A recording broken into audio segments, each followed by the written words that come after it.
all around me. Through the thunder and the waves, you're constant.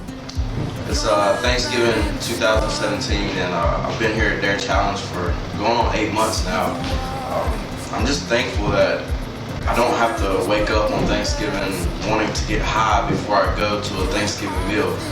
Just enjoying being sober. God's been such an amazing feature in my life. He's really shown me how to set myself aside and I let Him be glorified through everything I do. Dare Challenge here has really helped me cope with just the littlest of things, from putting on a belt every day to just loving on people that need love like I needed love when I came in here. So today I'm very thankful that God has filled me with His Spirit, that I really understand what His Son Jesus has done for me in my life, and I'm just ready to start a great life just serving Him. I'm holding on to you, endless mercy. You had every right to leave me. All my sin had left me stranded, but your love has brought me home. You'll never leave me. It doesn't matter what I'm facing, no. When I'm failing, you're holding on to me, and I'm holding on to you.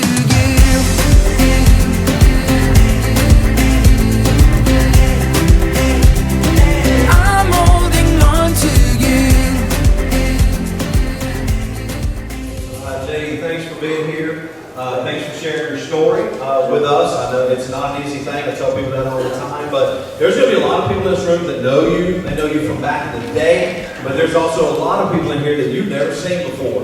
And so in order for them to understand your story, we're going to go all the way back to the back, or to the beginning, at least your beginning of your history with us. So tell me, how did you get connected to Rich Acres Christian Church? So I grew up in Spencer, Virginia, a little small town out there, Stewart. I got invited to come to church Camp Pitt, when I was younger. It was the summer before my 6th grade year, and I got invited to come by some people that attended this church. And so I came to this church one Sunday, and I fell in love with the kids there, the atmosphere, everything about it. And I stayed here every time the doors were open from that time up until I was a senior in high school. So When he says every time, he means every time. I mean every time. He was here even when the doors weren't open. I was not y'all were open. Yeah, so you fell in love with youth group, fell in love with Jesus, you fell in love with the idea of youth ministry, right? Yeah, So what did you do after high school? After high school, I pursued a degree in youth ministry. I went to Johnson Bible University, now I think it is, out in Knoxville, Tennessee. A friend of mine that I became very close with throughout that time that attended this church, his name is Stephen Mills. And so we were going to go to Bible college together and experience that life together, and we went. And it was very overwhelming for me to go to college and experience that type of way, because I was only used to going to high school, and I didn't know that you had to pay for college. I figured it would just be like high school. You go there, you get your studies, and you come home, whatever. And so I didn't pay for it. And another thing, I didn't actually apply myself when I was in there. I was looking more for the event side of things. I was doing extracurricular activities. I was ripping and running, doing sporting events, and going downtown a lot. And I didn't apply myself to my studies. So you were doing exactly what a whole lot of us in this room did. Yeah. First year of college was just all about socializing, Yeah. right? Now, I know money was a big issue. Rich Acres helped pay toward your tuition, things like that. I know some other people did as well. But the first semester of your sophomore year, what happened? My sophomore year, so I get called into the financial aid office. And the lady looks at me and she says, unfortunately, if you don't pay X amount to the school, you're not going to be able to attend here for your second semester. As well as your grades are falling, you'll probably have to take a lot of your classes that you're failing out on already. So at that point in time, I knew that I wasn't going to be able to pay that money. The churches, especially Rich Acres, families at Rich Acres were helping me only so much, but it was still a certain portion I had to pay, and I couldn't do it. So I decided the second semester I would take off and I would come back and I would start living and working in Martinsville. Okay, and so you've been to Bible college for 3 semesters, you come back home, and you didn't jump back into things here, right? Right. How come you didn't do that? Why didn't you come back to church? So yeah, I come back from church and I knew the love and the support and the financial support I was getting from everybody. I felt defeated when I got told I couldn't come back. So I let shame and guilt overtake me, and I felt like I let a lot of people down.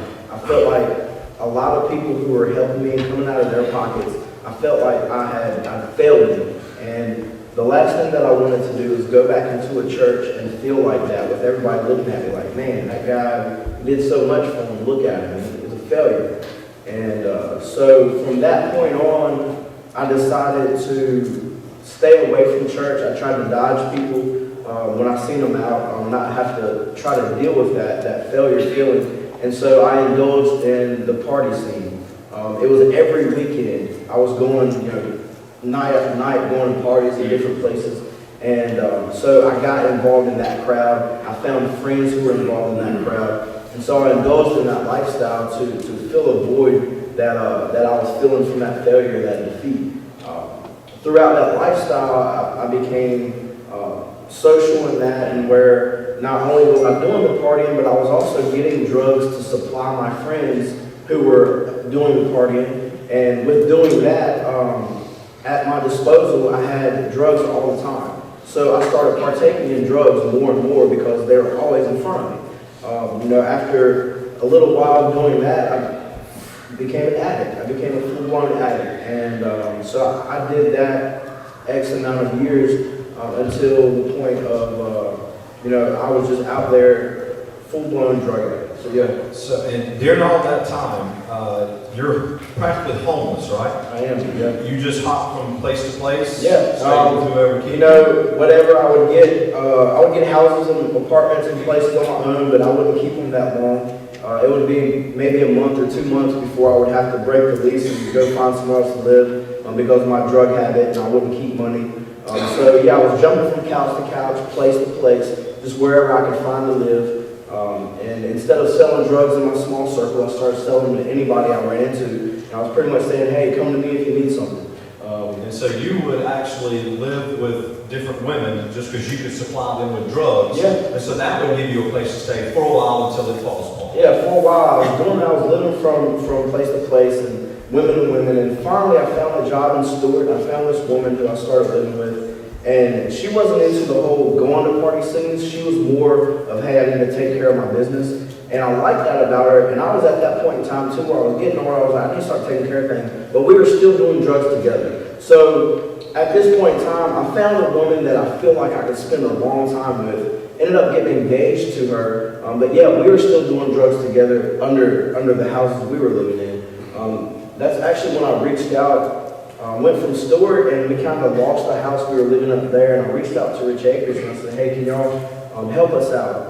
We're engaged, we're trying to get married, we're trying to do the right thing. Can you help with that?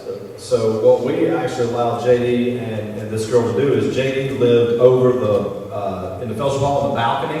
A lot of you probably didn't know this. Air mattress, he was just living there, and then they would work. At least that's what she told me. I don't know if they work or not. But anyway, and she actually would stay over in the other building and that kind of thing. So they said, we want to do this the right way. We want to get married and all that. And so we were trying to help you guys do that. Eventually got her an apartment so that she could have a stable place there. And but then it went downhill from there as well, right? Even in that relationship. It did.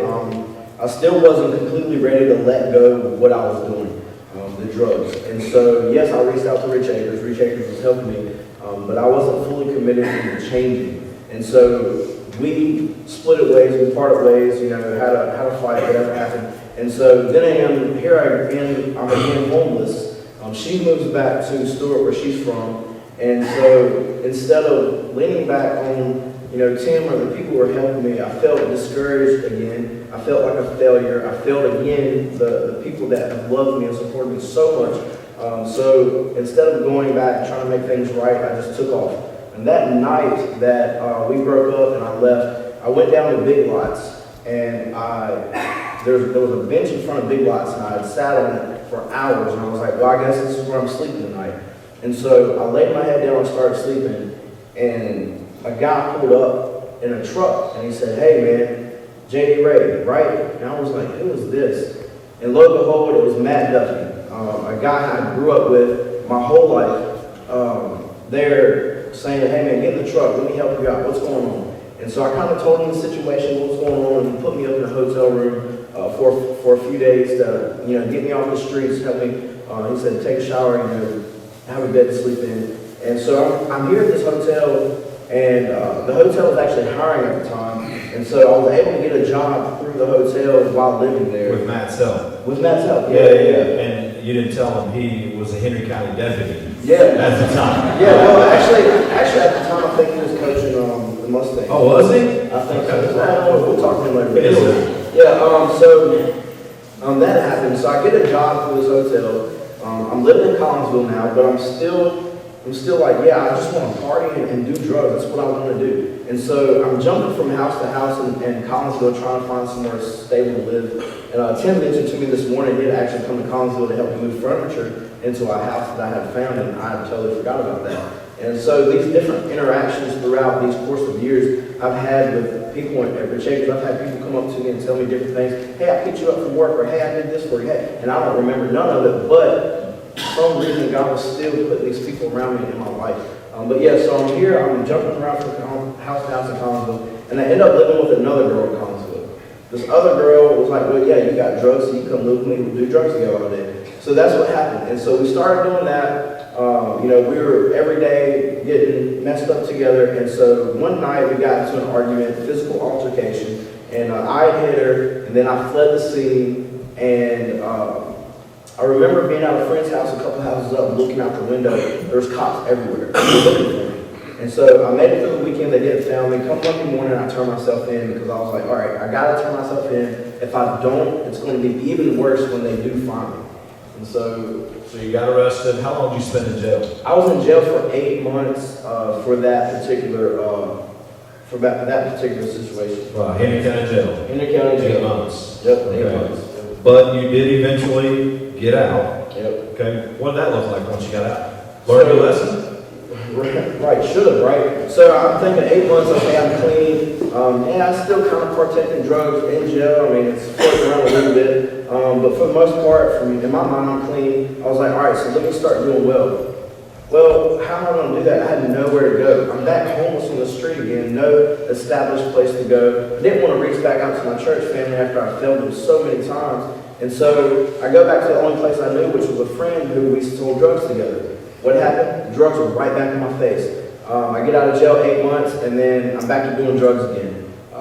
So at this point in time, I thought everything was okay. So what I did was, I said, I don't want to keep doing this, so let me reach out to my sister who has an apartment. Maybe that would be a place that I can be, go back and sleep every night and have some kind of stable place to go. So I did that, and she said yes. I stayed with her for about 1.5 years, 2 years. I got a job working at Taco Bell behind the mall. I actually got promoted to that job. I was a shift manager. I was working, but I was working just enough to still supply my drug habit. And so that's a part of my life where it was good for me that I was away from my friends in the party scene, but I was still wanting to partake in that lifestyle. Yeah, but you at least have some stability. Yeah. Stay with your sister. Right. She's a hard worker. Yeah. You have a nephew Yeah. that was actually standing with you in how old at that time? 18 months? Yeah, 2 years? about Okay. 2 years. Yeah. But she finally had to kick you out. Tell them why she had to get you out of her Yeah, house. one night she come in the door and I'm blacked out. I mean, it ain't no telling what I took that night. And I'm laying on the couch, and the living room looks like a disaster. It's coffee table flipped over, everything's destroyed, and she's waking me up, yelling at me in my face. She's like, "You need to get out." And I'm sitting there like, "What just happened? What did I do?" And so she kicks me out, and then again I'm homeless. I'm on the streets again. So at this point, I have no money.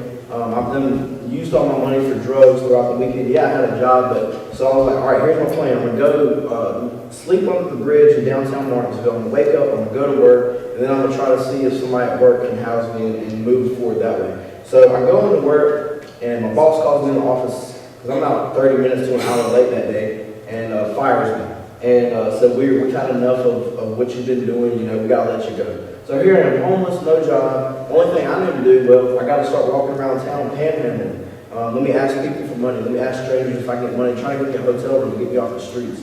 So that's what I did, Collinsville, Martinsville, I spent the day walking. I got enough money to get me a hotel room at the Dutch Inn. So I'm in this hotel room, you know, of course still doing my drugs, smoking weed, whatever happens.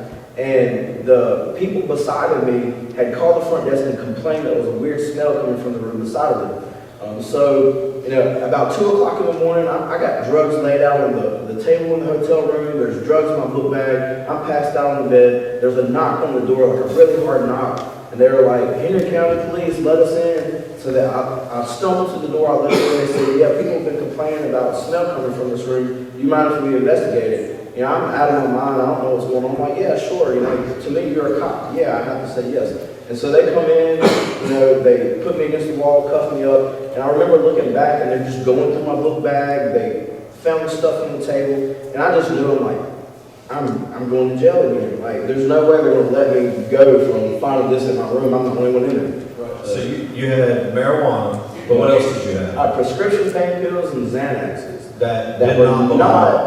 not mine. Okay. Yeah. So here I am again, second stint in jail. I spent 24 hours in jail. It's my first drug type charge. I get out on a bond, but I'm homeless again. I have nowhere to go. I don't have any more drugs. And I'm out of drugs, no home, no job. So I just start walking around Martinsville with a trash bag. And I remember the Dollar General, I had a little shed behind it, like a shack. And it was really late at night, like 10 o'clock. So I went in there, I bedded down for the night. I had a few blankets, a few hoodies, and a beanie. And I put all that on to stay warm. And I remember laying there that night. It was raining. I woke up in the middle of the night. And I remember these images running through my head. Like at that point in time, like this song was great because, yes, God chased me down. God chased me down so many times. And I was running. And finally at that point in time, I was tired. I was exhausted. I mean, I did this for 10, 12 years. I remember these images running through my head when I was younger, when I was in youth group. All this good stuff happened when I was part of God's family. And right then and there, I said, all right, God, I'm going to try praying to you. I haven't talked to you in a long time. Please hear me out. And I said a little short prayer, and when it was over, I just felt like God telling me, like, pick your phone up and call Tim one more time. Just do that for me and see what happens. And I did. And I called him that night. So he calls, let me explain to you guys, he calls, leaves a message on the answer machine. And so Francia got it Monday when she got to work. Now that's when I was taking Mondays off. Francia is very protective of me and my day off. And so she doesn't call, she doesn't bother me. She calls, she's like, look, this kid is in bad shape. Something's going on, and I really think you need to reach out to him. And so JD, we'd had interactions off and on, but I knew this dude, he was pretty much strung out. And so I called Matt, who was our worship guy. I said, you still got your gun? He's like, yeah. I said, all right, bring that. We're going to go pick up this kid that I've known a long time, but I don't know what kind of condition he's in. And so we actually went to the Salvation Army. He was sitting on the front porch, still raining, with this literally a garbage bag with every possession that he owned in it. And so we went by there and we picked him up and we brought him back to church. And I think once we got back here, you and I just sat in my office and talked for a while, right? Yeah, we did. We sat in there, we talked about options and what would be best for me and what we could do. And the cool thing was he had found me this rehab that was in the Outer Banks that was faith-based. It was Christian-based. And he told me, he said, you know, one of your childhood friends works there. He teaches there. And I'm sitting there scratching my head like, who are you talking about? And he mentions Stephen Mills' name, and I'm sitting there like, no way. Like, I haven't talked to this dude in 10 years. I don't know where he is, what he's doing, but he's there. Like, I could potentially go there and, like, reconnect with him. I was like, yeah, sign me up. Let's do this. All right, so as we're talking about this rehab and stuff, he's just kind of pouring himself out going, I'm such a disappointment. I've let everybody down. And he's just, just crying and getting, I think finally maybe starting to get some of that stuff off of your chest. Mm-hmm. So we knew we want to try to get him into this, it's called Dare Challenge program. It's down near the Outer Banks, but we also knew there was a lot of steps he was going to have to go through. He had just been arrested, had just been bonded out. If you don't know this, you don't leave the state when you're in that kind of trouble. So we had to start kind of figuring all that out. So we put him up in a hotel down near the racetrack. It was race weekend. How we got a room, I do not know. I know they charged us 3 times what they normally do, but that's all good. But we put him in this hotel room, and I told him, and I got him some groceries, got stuff, and I said, do not leave this hotel room. I said, for any reason, don't you leave this hotel room. Look, we've helped him in the past. Right. And I didn't know if he was ready yet. And I said, don't you leave. If you go buy a pack of nabs, you and I will fight. If you so much as go get a cigarette, all meals are off. Yeah. That's what I was talking And that probably sounds really harsh by me. But I knew if he's not serious about this, we're going to be wasting our time with him again. Okay? And so, anyway, so the wheels start turning. I want y'all to understand, he called, left a message either Sunday night or Monday. I picked him up on Monday morning. What we're going to talk about the rest of this time happened from Monday to Monday. Y'all need to understand this. 7 days is what happened. So we stick him in a hotel room. I'm going by daily, checking on him. But he's having a detox on his own in this hotel room. What was that like? Man, that was crazy. So I did what Tim said, because I knew at this point in time that I was not looking back because of what I encountered that night under that shelter with God. And I felt like there was a bigger power working in me to not make me look back and go back. So that week in that hotel room detoxing was crazy. It's all kinds of stuff that comes with detoxing, but I just knew that I said, if I stick this out and can get to the end of the week, I'm going to feel God's presence even more. And like you said, in 1 week's time, things happened so quickly. I couldn't go out of the state. I had charges pending against me for felony prescription pain pills, and I had asked my lawyer to see if the judge would allow me to go out of state to a rehab for 8 months, and it happened, and he got it approved, and they said, yeah, go. Now, and let me go back just for a minute, because any of you that have dealt with addiction, you realize what he was able to do by himself in a week is mind-boggling. Most people cannot do that, and that's the strength that was in JD.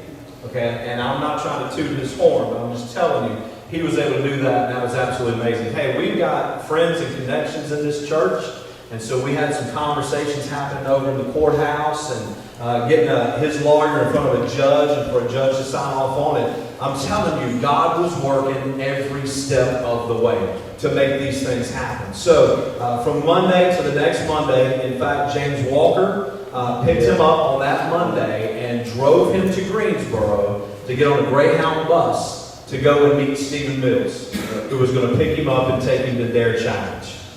So you get to Dare Challenge.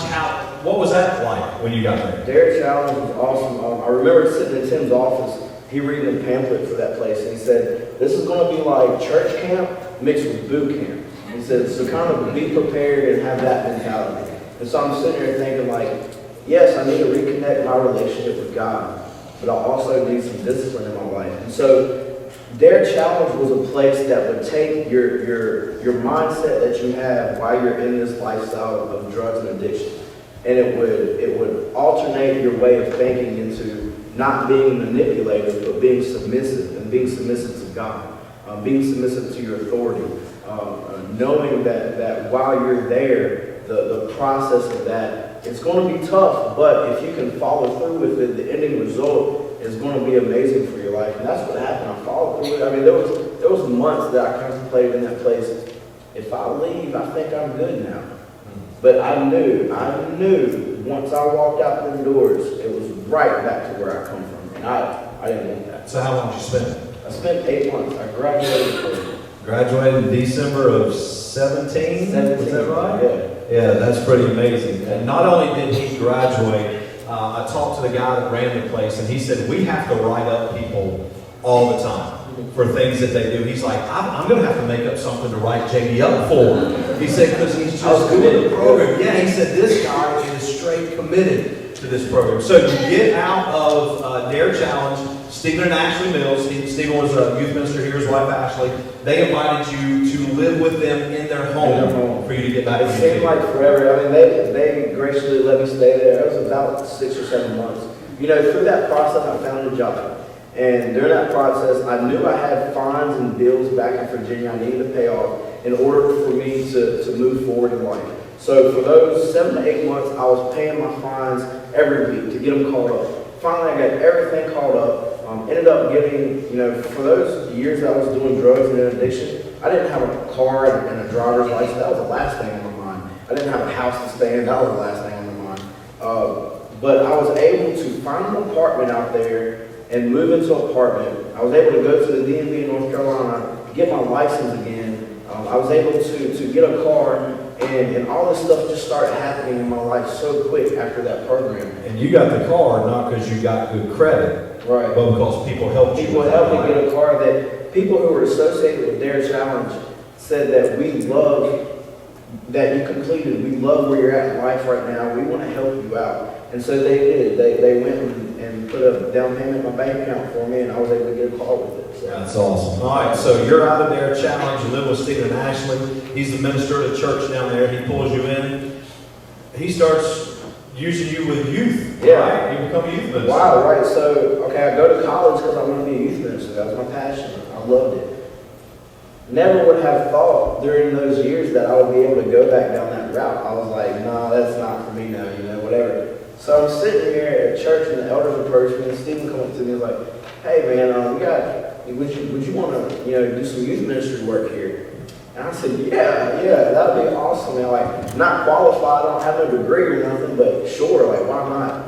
And it's been, you know, just an awesome ride with that so far. They asked me that back in November, and a lot of those pictures y'all seen up there was me with the youth group doing youth stuff, and it's just been so amazing. Which is where you're supposed to have been, I believe, all along. You just took a really, really long detour to get there. So things are going great, things are awesome, but there are still charges back here that you've got to answer for, which we knew when you went down there, you're still going to have to face that. So tell me a little bit about when you came back and had to go before the judge. I don't know how much time we have. I would say something. Stephen, I think, it got word back here in Martinsville that Stephen was harboring a fugitive. He was harboring a fugitive of Virginia. He missed a court date that nobody knew about. So yeah, Stephen's an outlaw now. So,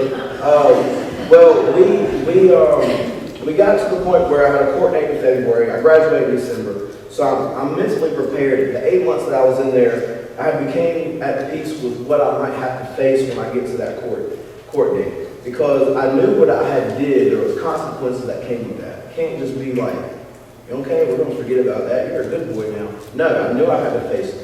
So come February, come that court day, I go in there and I'm as calm as a cucumber. I'm not. Tim's not. He has no sense, right? Because I'm like, you got these drug charges, they're going to throw you in jail. That's what I'm thinking, but I'm not telling him that. He's like, man, I was like, man, you're a nut, right? So we get to that court date. I think if Ben was there, you was there, maybe somebody else. So we go to this court date, and I remember the judge calling me up there, and I'm ready for him to say whatever he's going to say. And he looks at me, and he says, Mr. Ray, I'm proud of you.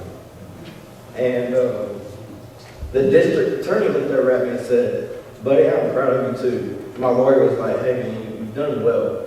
And hearing that from higher officials really hit home. And so the judge looked at me and said, you know what? I'm slapping with a $75 fine for the marijuana. Have a good day, Mr. Ray. I said, what? No, he didn't. He didn't say, wait a second, no, the we've got out over He really like, okay. But hey, look, that does not happen. If you don't believe me, ask Andrew Nestor. That kind of thing does not happen. And yet, once again, God's going, I got you. We're going to move forward. So You paid a fine, Paid a fine. head back home. We're going back home. We're good. I'm still, a week later, I'm calling my lawyer. I'm like, are you sure this is right? Because Because of the pills and the Xanax that I had only that night. Somehow paperwork got lost in the system. The arresting officer retired 10 days later after he arrested me. Everything was worked out to where, hey, so this is all you have. it worked out. Right, it worked out. Okay. God just said, look, I'm going to take care of this issue as well. So you're back down in Carolina, you're working, you're doing youth ministry stuff, but then you get hired by folks down there to be a peer support specialist. Yeah, it was really cool. The health department in my area, it was cool because I was working another job that I had worked so many years in my addiction, which was fast food restaurant. And I was like, that's where I was working while I was in my addiction. I don't feel comfortable working in that anymore. I want to pursue something different. And so one day I was looking on the internet and it said that our health department about 10 minutes up the road from me was looking for a drug counselor. And I called them and said, I haven't been to college, I don't have the criteria, but I would love to get my foot in the door and help out with that some way, somehow. I said, I don't care what it is. And she said, oh my, I'm so glad you called. It's like a godsend that you called. Have you ever heard of a peer support specialist? And I said, no, man, I haven't. So I Googled it, and it said a person who has lived experience in drug or alcohol and mental health who can help other people through their journeys in life. And so what they did for me was they paid for me to go to Raleigh for 3 weekends to put me through training for peer support. Now it's been talked over the past year that they're trying to get a grant funded for my position. I could potentially be overseeing 3 or 4 other counties, their peer support programs as a regional director for peer support. So That just happens too, That just right? I mean, it is amazing to see what God has done through this. One of the things that I wanted to mention here is he kept saying, I felt like I had this guilt, I felt like I had disappointed everybody, but here's the thing. Every time he came back, people loved on him. And that's a credit to you all. I'm talking about people in the community. If they saw him, they didn't look down on him, they didn't do all that. They just embraced him and said, man, we love you. We're glad you're back. We want you to do well and do better. And that speaks a lot to you all as a church. So as your minister, let me say thank you for that. Because I don't think there's a lot of other churches around that would have done that. That said, we're done with you. That first week that I was here before I left to go to rehab, I told Tim, I said, I don't want to go to church there. I'm not stepping in those doors. When I did, everybody that came across my path hugged me and congratulated me and said, we're here with you. That's awesome. Look, I want Jamie to read something to you. He wrote, it's about a 10-page synopsis of his life from where he got to Rich Acres to where he is now. And there was just a part in there that I thought was absolutely beautiful. And so I want you to hear it. It's his words, but I'm going to have him read it to you. And just listen to what he was experiencing. Like I told the first service this morning, I hope it's as heartfelt as when I was typing it out. But it says, I remember, and I will never forget, the first week that I was there in rehab. I was down on my knees during morning prayer, and I just seen this amazing vision run through my head of God reaching his arms down to me. And I stood up and I reached my arms back to him, and I felt this overwhelming warmth and love spread all over my body. It felt as though God was picking me up and holding me tight, as to say, I'm glad you have come back, son. I forgive you. After all of the dirt and all the sin I committed over the course of the past 10 years, for God to speak those words into my heart, I knew that I would follow him for the rest of my life, no matter what obstacles may lay in front of me. It was in that program and God's mercy and grace that I reconnected with my loving Heavenly Father. I was able to build a foundation in Christ. I was able to rebuild a firm foundation in Christ that I could stand on when things got hectic and seemed out of whack. Yeah, exactly. Man, you've got a couple of verses you want to share with me. Would you share those? This first verse, he asked me to pick a few of my favorite verses, and I think this goes really well with what I was experiencing throughout those years. It's in 1 Peter 5. It's going to be verses 8 through 9. It says, be serious, be alert. Your adversary, the devil, is prowling around like a roaring lion, looking for anyone who can devour. Resist him and be firm in faith, knowing that the same sufferings are being experienced by your fellow believers throughout the world. And you know, that verse is home because that's exactly what happened to me throughout my addiction. I got separated from the flock and pushed in the corner by a devil who was telling me that I was worth nothing and was just cornering me. And I didn't realize that there's also other people around me experiencing the same things. We're all broken people. We are broken people. And if we stick together as a flock, that's why I love the idea of testimony days. Because if we stick together as a flock, as a body of believers, there's no way that we're going to allow the devil to corner any of us. Because there's strength in numbers. It really is. Okay, you good?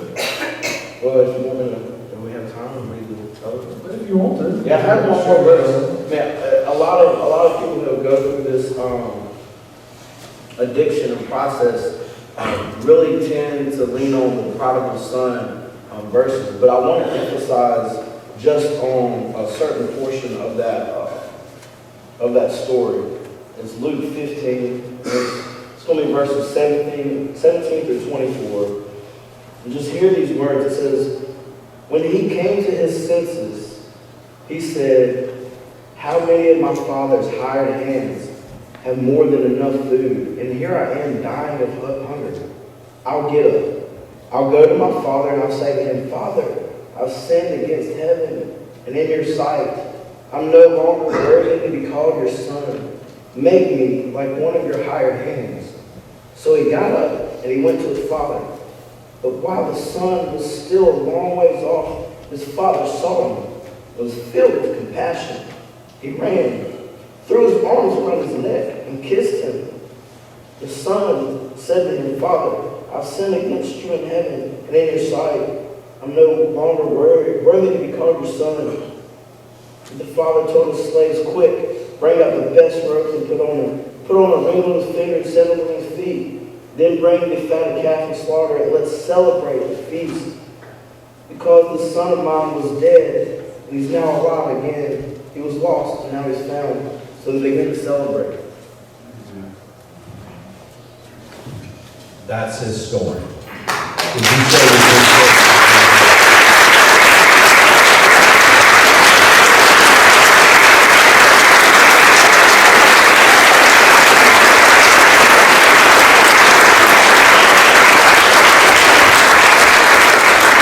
you guys be seated just for a minute. Let's pray for JD. Father, I am so thankful that I can call JD my friend. I'm thankful that this church could be a part of his journey, and even though it was not a journey he was expecting, it was a journey that he embraced. And Father, I thank you that you walked with him through the whole thing. I thank you that when he came home, you were ready to wrap your arms around him. So now, Father, I believe that you are going to use him in a powerful way. That there are people out there that he's going to reach out to that are in the same addiction that he was in, others that are in other addictions, and just supporting kids and teenagers before they get to that point. So, Father, would you fill him with your Holy Spirit in such a powerful way that we know beyond a shadow of a doubt that it is you working through his life. Thank you, Father, that he was willing to share his story. I pray that he is an inspiration to all of us. We love you, Father. We thank you for your presence here with us today. We pray all these things in Jesus' name.